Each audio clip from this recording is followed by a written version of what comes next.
مجھے سوال یہ کرنا ہے کہ آج ہر کس و ناکس فن نعت گوئی پر تباہ آزمائی کر رہا ہے. بسا اوقات نہ شاعری کے رموز و اسرار جانتا ہے، نہ شاعری کو جانتا ہے، اور نہ ہی قابلیت ہے، نہ ہی صلاحیت ہے. تو ایک نعت لکھنے کے لیے تو کتنا علم درکار ہے، کتنی قابلیت ہونی چاہیے، کتنی صلاحیت ہونی چاہیے، اور شاعری کے رموز و اسرار جاننے کے لیے اسے کیا کرنا چاہیے. تو کیا فرماتے ہیں عذراء کرم، آپ روشنی ڈالیں، اور تاکہ اس فن کے اندر جو بڑھتا ہوا ایکسٹرا جو رجحان ہے وہ ختم کیا جا سکے.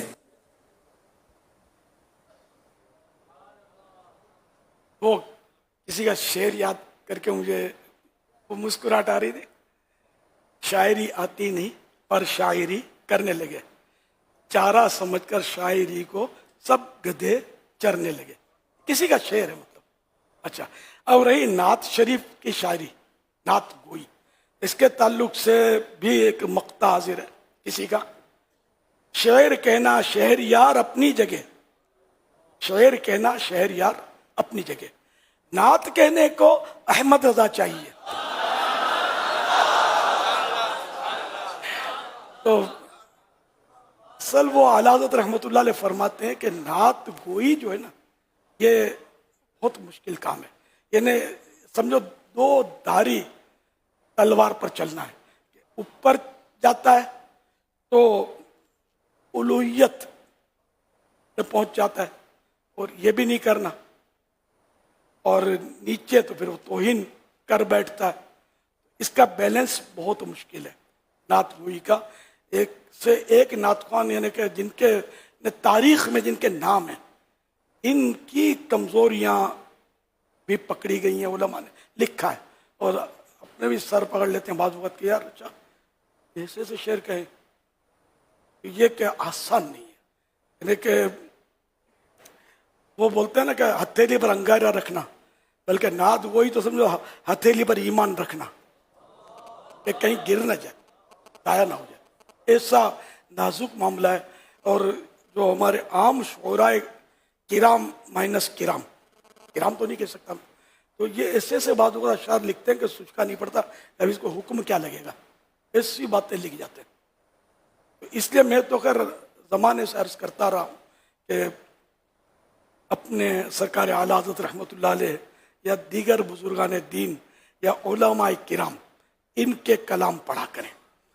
عام شاعروں کا اگر کلام پڑھنا بھی ہے تو کسی ماہر فن عالم دین سے چیک کروا لیں. یہ نہیں کہتا کہ کوئی شاعری نہ کرے، بس کلام چیک عالم کر لے، وہ جو ماہر فن ہو اور قرآن و حدیث پر نظر ہو، چیک کر کے اوکے کرے تو کلام کسی عام شاعر کا پڑھ لیا جائے. ایک بات تو یہ. اور شاعری کرے کون، تو اس میں بھی یہ کہ نعت گوئی جو ہے نا یہ مشکل کام ہے. جیسے میں نے عرض کیا، قرآن و حدیث پر نظر ہو اور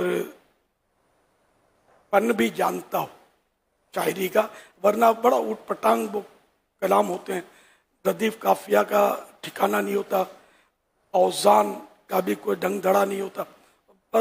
وہ اصل یہ آواز کے ساتھ اس کو اپنے سر کے ساتھ اس کا وزن ہم لوگ ناپتے ہیں. اس کا سر کے ساتھ وزن کا تعلق نہیں ہوتا، اس کے اپنے مطلب یعنی کہ قواعد ہیں، اس پر یہ کلام جانچتے ہیں. تو اب یہ کہ جیسے کہ فن شاعری، تو میں نہیں جانتا فن شاعری. میں کیا کرتا ہوں، میں اپنا کلام لکھ کر مفتی صاحب سے چیک کرواتا ہوں. تو بھی نعت لکھتا ہوں، مفتی صاحب کے بعد بھیجنی، پہلے المدینۃ العلمیہ والے اس کو چیک کرتے ہیں، یہ بھی علماء ہیں. پھر مزید وہ مفتی صاحب کو دکھاتے ہیں. اس کے ساتھ ساتھ میں ایک ماہر فن شاعر ہیں، ان سے بھی چیک کروا لیتا ہوں تاکہ فنی شرعی اغلاط ہوں تو سامنے آ جائیں، فنی اغلاط ہوں تو سامنے آ جائیں. میں یعنی سمجھو کہ 3 جگہ سے گزارتا ہوں اس کو، پھر یہ کلام وائرل ہوتا ہے. تو جب تک چھوٹے باپ کے نہیں بنیں گے نا، یہ بڑا مقام ملے گا نہیں. من تواضع للہ رفعہ اللہ، جو اللہ کے جس نے اللہ کے لیے عاجزی اختیار، جو اللہ کے لیے عاجزی اختیار کرے گا اس کو بلندی ملے گی. اللہ پاک اس کو بلندی عطا فرمائے گا. تو ہم لوگ جو ہے نا مت و ہما خان آفتاب است، اب میرے ایسا کوئی نہیں. بے مثال تو ایک ہی ہستی ہے جن کا نام محمد رسول اللہ صلی اللہ علیہ وسلم. مخلوق میں بے مثال تو یہی ہے. ہم لوگ تو کیا ہے یار، چے پدی کا شوربہ، اپنی چلتی بھی کیا ہے، اپنے ہاتھ میں ہے کیا. اب گھر کی چار دیواری میں تو اپنی چلتی نہیں ہے، اور سب کے سامنے ڈینگے مارتے پھرتے کہ میں یوں اور میں ہوں. گھر میں آپ کو پتا ہے ایسا پھرکی بول رہی ہوتی ہے، کس کی چلتی ہے؟ تو یہ کہ اللہ پاک کے سامنے عاجزی اختیار کرے بندہ. عاجزی. صلو علی الحبیب صلی اللہ علی محمد